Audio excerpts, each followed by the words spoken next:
Yo, yo, yo, what is good? We're here at the CT Gamer Con at Mohegan Sun 2021. We're here with the Lair business. We got the leader, Steve himself. So what's up, man? Hey, what's going on, everybody? How you guys doing today? All right, so basically, we're just gonna get right into it. We're gonna do a little interview, and we're just gonna be asking you guys like some questions, about your business and some fun questions and whatnot.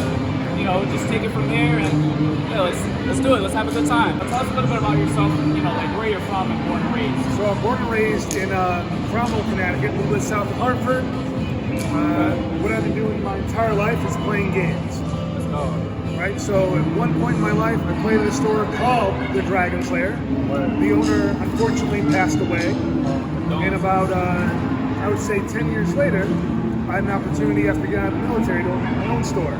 Oh, he's in the military. So what I did was I contacted the state of Connecticut. I contacted the lawyers who kind of had the estate from the deceased owner, and I said, hey, can I use the name? Wow. After some paperwork and conversations, I got it basically for doing the paperwork. And now, I'm the owner of the Lair name. That's really dope. So it has a lot of history behind it. Huh? And then I was about this tall when I played there, so it has a lot of my childhood.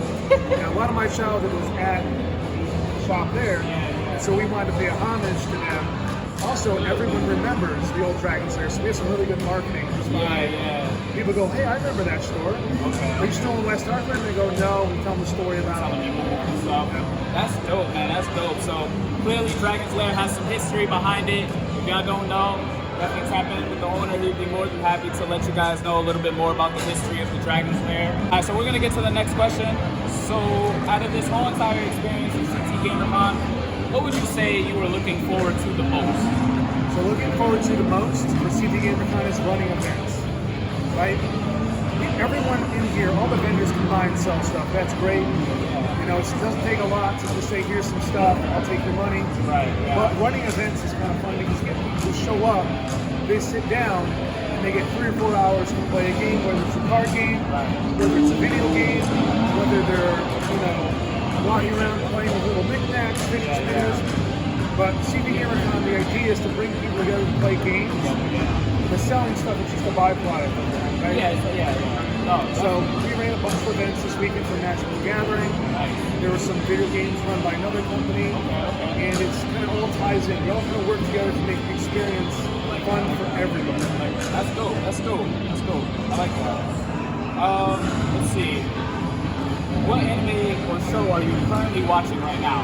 Anime or show. It could be cartoon, anime, show, Netflix series. It don't matter.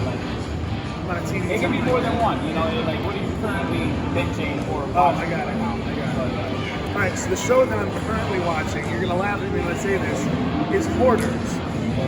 For some reason, every time I sit down, I just turn on Hoarders and I watch people with their mountains of stuff. And I watch these companies come in and try to clean it up for them. And then for some reason, there's never they went to therapy after. They never ever fix everything. But it's something I just can't stop watching. I don't know why. TLC just has all these weird shows, and I just can't stop watching it. That's dope. I think I saw one episode. I never really got too into it. I don't really watch TV. I don't even really pay for cable.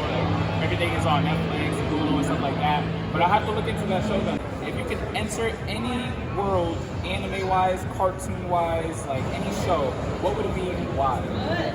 Alright, if I could enter any anime or cartoon show, anything at all, I would probably enter the Dragon Ball GT universe. That's specific. For some reason, Dragon Ball Z is a little too many aliens, too many future. Dragon Ball Super, way too far out there. But Dragon Ball GT, it's just like little Goku, Master Roshi walking through the town. That's tight. Who would you say your favorite GT character was? Man, I want to say Goku, just because he'd go in there and he'd always be the underdog. Alright, so on to the next question. Alright, so, you've had your business around for a while now. You obviously learned some of the ins and the outs and whatnot.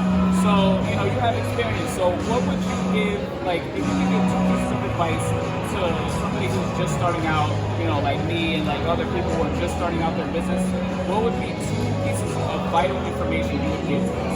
Alright, two really easy ones. First one, pay your taxes. If you don't pay your taxes, someone's gonna come for your stuff, and that's the end of your business, right?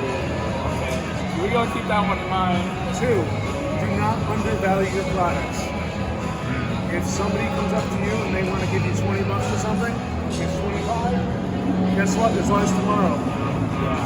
Sometimes you gotta wait for the 25. If you're hurting for money that bad, it's because you're literally taking less money from every product you purchase. No, I like that. That's definitely, I like that because it's like, don't settle for what you know you're not worth if you know you're worth more than that. And I like if you value your product at what it's worth, you will pay that price. Oh yeah, and if someone who's trying to get the discount, someone is out there that will pay full price, if not more, because they understand the value of your work. So I respect that. I like that. All right. So next question. All right. So with tons of businesses out there, you're always in competition with other people. In the grand scheme of things, to a certain degree.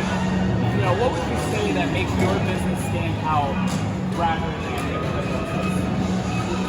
Ooh, that's a good question. So the answer I could probably give that makes us stand out is the fact that we don't worry about what everyone else does.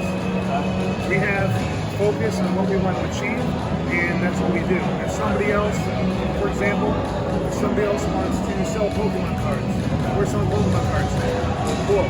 Yeah. We're still going to sell Pokemon cards. We're not going to worry about your price, our price, going $1 cheaper. Focus on what you need to do.